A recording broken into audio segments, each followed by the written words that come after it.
do whatever you want. I'll settle for nothing, as long as we can keep the fire. I'll do whatever you do, follow you anywhere. If our chances are getting brighter, but I want you to know I can't help but fight this feeling. I want you to try. Imagine living without it, so let's go. Willkommen zurück bei Time Out Racing. Und wenn du neu bei uns bist, ich bin der Sven und wir zeigen dir die Dakar, wie du sie im Fernsehen nicht zu sehen bekommst. Es ist 1 Uhr, wir sind gut in Jubaita angekommen, war lange geradeaus, geradeaus, geradeaus. Links Sand, rechts Sand und vorne auch Sand. Jetzt brauchen wir Diesel, das ist die einzige Tankstelle. Und wir sind nicht alleine, also wir schätzen, es geht vielleicht so 1-2 Stunden, bis wir da dran sind, aber wir haben Zeit, von daher, und es ist warm. Wieder mal T-Shirt-Wetter, einwandfrei.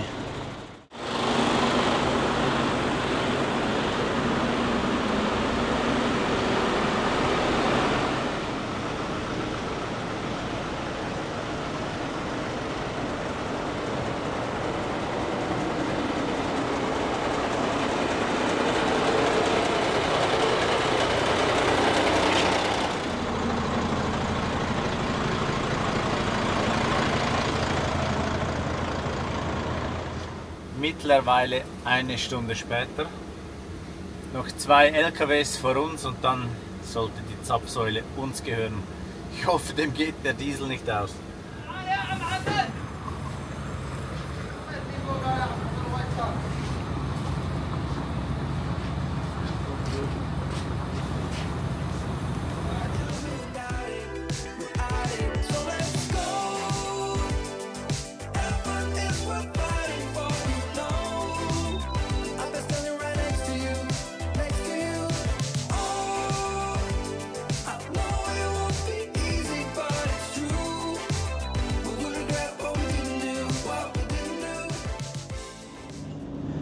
Nach einer doch langen Fahrt sind wir gut im Camp in Jubaita angekommen.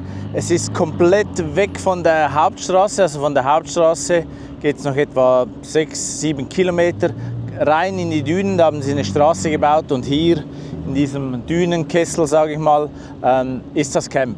Wir sind jetzt heute Mittwoch, Donnerstag und Freitag da. Das Ziel ist auch da. Für mich ein ganz komischer Ort für das Ende. Es kann niemand zuschauen, weil wir sind so abgelegen von allem. Es hat kein Internet, also das Video werde ich sicher heute nicht hochladen können. Es hat auch 100 Kilometer in die eine oder in die andere Richtung gar keine Stadt. Also da keine Chance, hier was hochzuladen. Hier im Hintergrund kommen jetzt die schnellen Fahrzeuge rein. Wir haben noch LKWs, Autos, Side-by-Side und auch Motorräder, die hier immer laufend reinkommen. Ist noch spannend, mal vom Camp aus das zu sehen und vor allem zu hören. Der Sound ist einfach gigantisch. Und das Ziel ist gleich hier, wo man den Staub sieht. Da wird auch auf den letzten Kilometer noch oder auf den letzten Meter noch richtig Gas gegeben.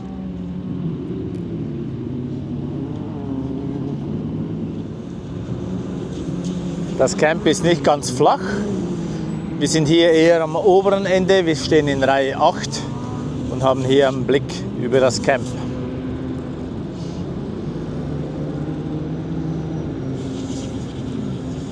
Angenehm warm, 26 Grad.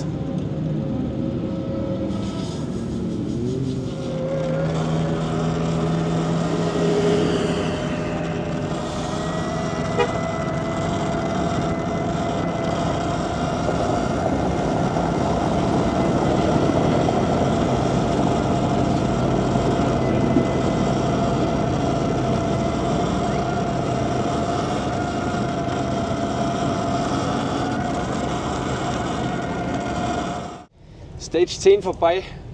Ich glaube, heute hat jeder wirklich Schiss gehabt vor dieser langen Verbindungsetappe, weil wir so früh losgefahren sind.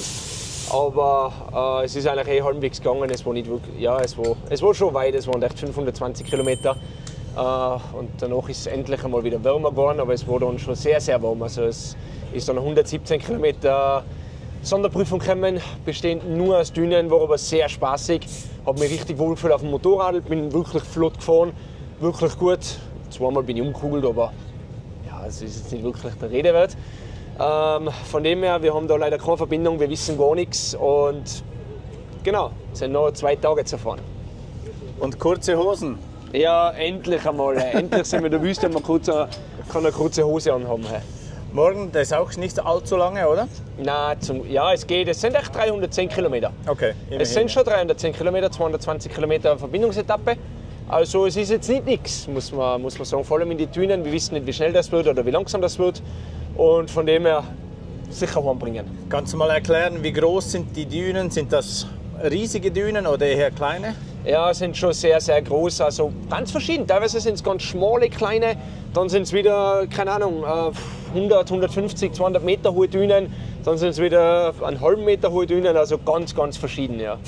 Und wenn du umfällst, wie lange brauchst du, bis dein Bike wieder steht? Ja, das sind schon teilweise so 20, 30, 40 Sekunden, je nachdem, wo du innen hängst, wie kannst du es aufklauben. Also da, wo ich halt umgekugelt bin, das hat mich schon so 30 Sekunden mich schon gekostet, aber kann schlimmer sein.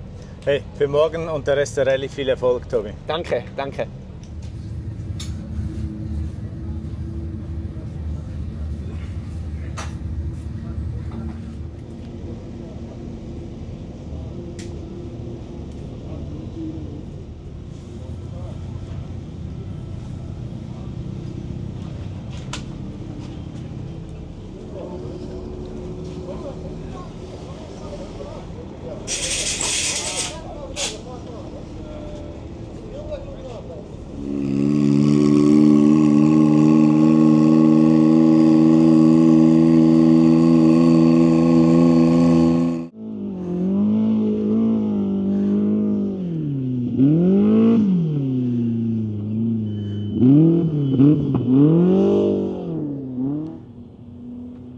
Mein Ziel war es, da hoch zu Fuß, aber ich glaube, ich lasse es bleiben. Und die letzten Meter waren anstrengend.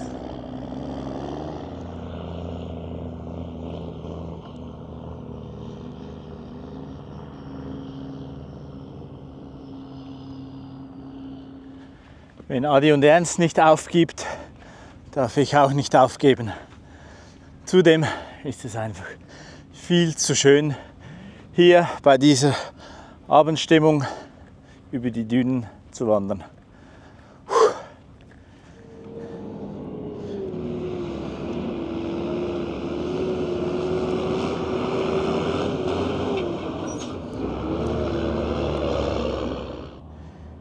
Hier nochmal ein herrlicher Überblick über das Camp, eingebettet von diesen Dünen in dieser wunderschönen Abendstimmung. Der Frank und der sind zurück. Ich denke, mit einem sehr guten Ergebnis. Friede, erzähl mal, was habt ihr heute erlebt? Ja, als nächstes Mal, Sven, ich sehe ein bisschen wüstenfuchsmäßig aus, ja, aber es ist halt so, ne?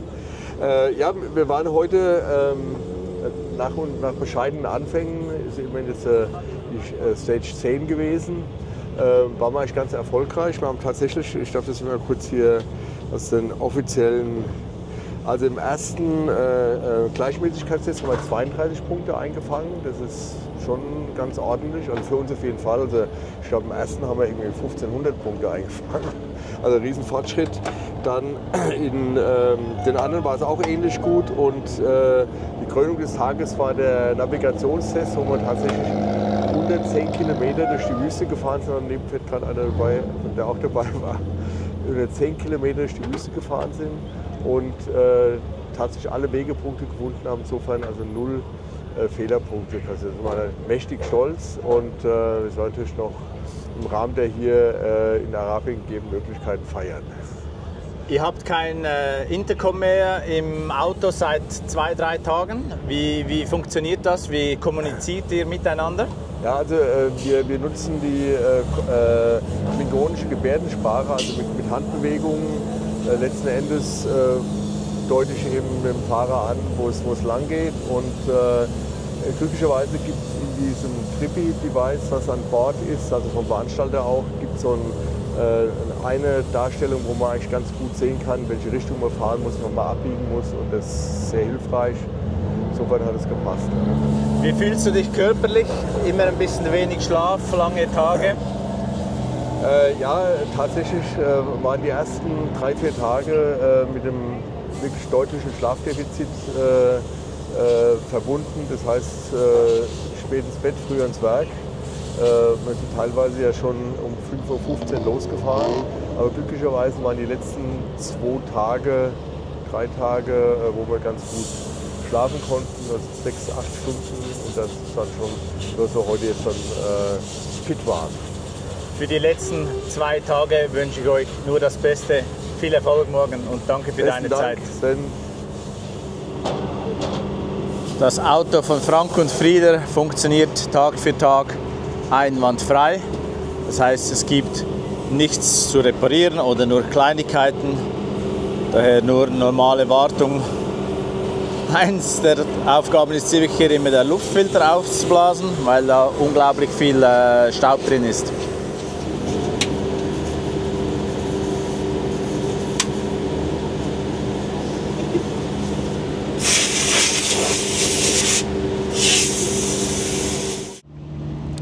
Das defekte Fahrzeug von Sebastian Loeb wird von Dacia mit dem Anhänger mitgefahren. Ich denke, kann man gut als Ersatzteilespender gebrauchen.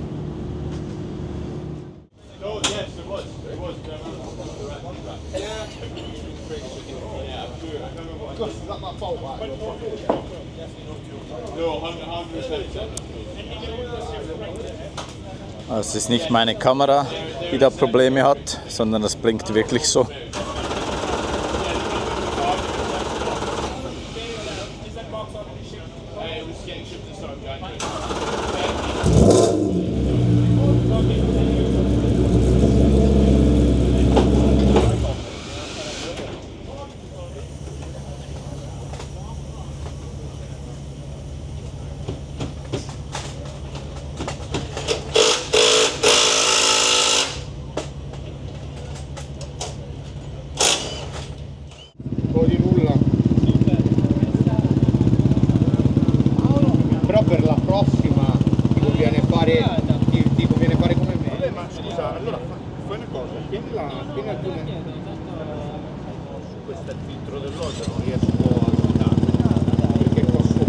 Hi Manuel, how was the stage for you today?